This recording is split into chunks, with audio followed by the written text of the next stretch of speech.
Shalom sahabat Kata Alkitab, bagaimana kabar Bapak Ibu semuanya? Saya percaya kita semua hari ini mengalami anugerah yang luar biasa dari Tuhan.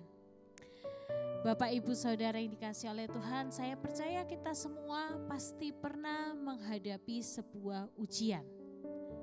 Baik itu ujian di sekolah, ketika kita sekolah, ataupun di dalam kehidupan kita. Setiap ujian pasti ada tantangannya yang harus kita lewati.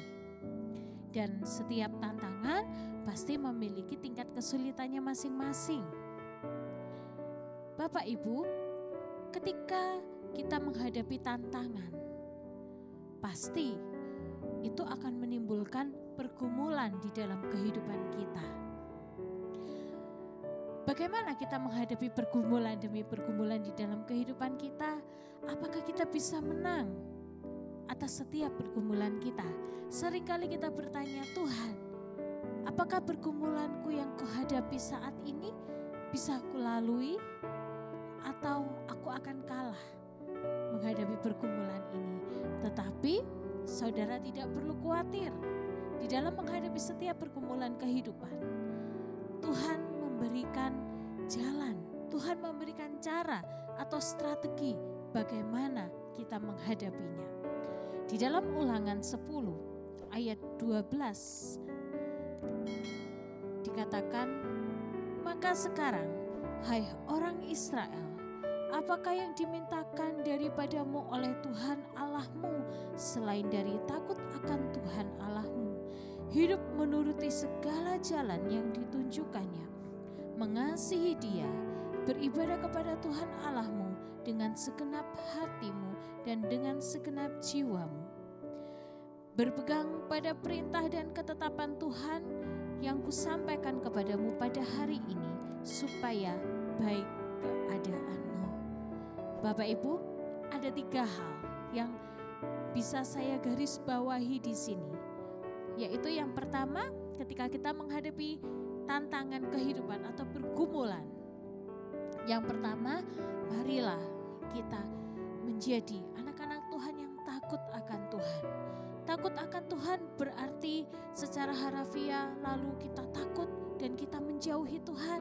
Tetapi di dalam bahasa aslinya dikatakan fear of God, yaitu takut akan Tuhan yang artinya malah kita harus semakin mendekat dan melekat kepada Tuhan. Ketika kita menghadapi tantangan, kita jangan menjauh dari Tuhan, tetapi kita harus semakin melekat kepada Tuhan. Biarlah setiap tantangan yang kita hadapi membuat kita semakin mendekat kepada Tuhan, semakin mengandalkan Tuhan. Yang kedua, yaitu takut akan Tuhan, menuruti segala ketetapan, yaitu taat. Taat di sini adalah bagaimana kita menjalani kehidupan kita, melihat setiap tantangan itu melalui sudut pandang Tuhan, menuruti segala ketetapan yang sudah Tuhan tetapkan melalui firman-Nya. Saya percaya setiap firman Tuhan itu akan menuntun setiap anak-anaknya. Dan yang ketiga, kita hidup di dalam ibadah kita. Kita hidup di dalam penyembahan kita akan Tuhan. Dan saya percaya ketika kita hidup di dalam hadirat Tuhan, di dalam penyembahan Tuhan setiap hari, setiap saat, kelegaan akan Tuhan berikan bagi setiap kita. Tantangan boleh ada di hadapan kita, tantangan boleh besar di hadapan kita, tetapi saya percaya ketika kita hidup di dalam hadirat Tuhan setiap saat di dalam penyembahan, Tuhan akan memberikan kelegaan. Jadi Bapak Ibu Saudara, di dalam menghadapi setiap pergumulan, ketika kita ingin menang di dalam menghadapinya, mari kita melekat kepada Tuhan. Kita menjadi orang-orang yang takut akan Tuhan. Yang kedua, kita menuruti segala ketetapan Tuhan, taat kepada Tuhan. Dan yang ketiga, hidup di dalam penyembahan. Selamat menghadapi pergumulan kehidupan kita. Bersama dengan Tuhan kita pasti menang. Haleluya.